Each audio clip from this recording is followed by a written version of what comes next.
Hey everyone, my name is Scott and I'm going to go over on how to pack a parachute. Down here I have a Javelin container, and in my Javelin container I'm going to put my Sabre 2 170. I'm going to shoot this video in parts for a couple reasons. One, if it's in parts you guys can just stop it and practice it and you won't feel like you've gone too far in the video and forgotten something or not able to find something in that video. Two, it's a whole lot easier to upload to YouTube in smaller parts than it is in one or two really big parts. Three, I seem to be messing up when they're really big parts and then I got to start over again anyway. So we're going to shoot this in small parts. We're going to pro pack this parachute. Plenty of ways to pack a parachute. You can flat pack it, you can suicide pack it, you can trash pack it. We're just going to pro pack it. It's pretty easy, pretty fast. And part one of this video is going to be prepping your parachute, which in my humble opinion is probably one of the most important parts of your parachute. It just kind of sucks to get to a point when you're packing and go to have to stop to fix something that you should have prepped, and then it disrupts the flow of your packing. So the first thing, and when I prep my parachute, I just prep it from the rig or the container all the way up to the pilot chute. So I'm going to come down here and I'm going to stow my brakes.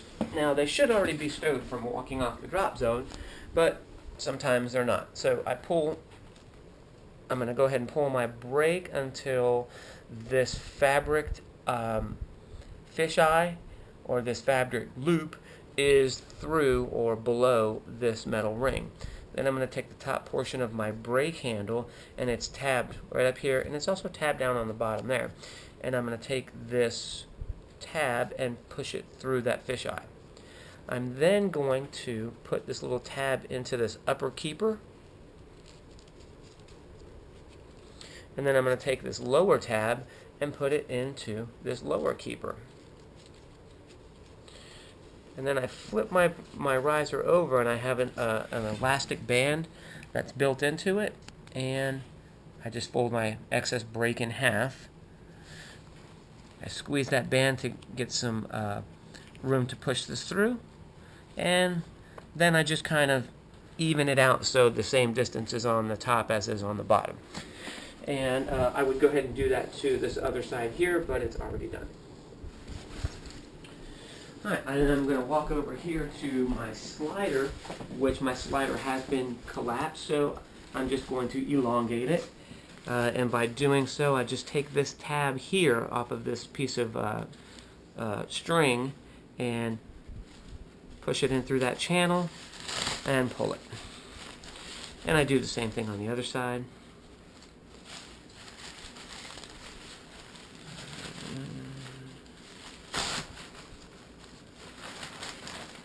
There. And that's fully elongated, and I just run it up and down to make sure that it moves smoothly and there's no burrs on my grommets. I come to the top of my parachute. If there are any twists in my bag, then I go ahead and take those out. Now, as we're packing, we may get one or two in there, which isn't going to be that big of a deal. We just handle it as we go. And then I check all of my rubber bands or my retainer bands to make sure that there are none that are broken or none that are about to break. I then step on my bag, and I want to point out real quick that this window, you can see that the cord right in there is white. Alright, if this cord is white, then that means that my pilot chute is not cocked.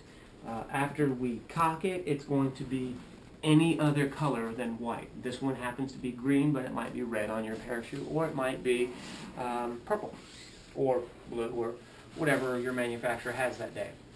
I go ahead and just pull my hacky sack, and I pull my bridle, and then I'm not the tallest guy in the world, and I can't do this in one swoop, so I do it in two. I just pull out, and I know that my chute from my left hand to my right hand is cocked, and so I just kind of split the difference and put this little this hitch inside on my bridle, and that allowed me to get the rest of it. and then I check it. Alright, and that is prepping our parachute from our main, or our container, all the way to our pilot chute. And if you do that every time, the same way every time, it becomes fast, and it only takes about a minute. So that's part one of our video, and hope to see you for all the rest of them.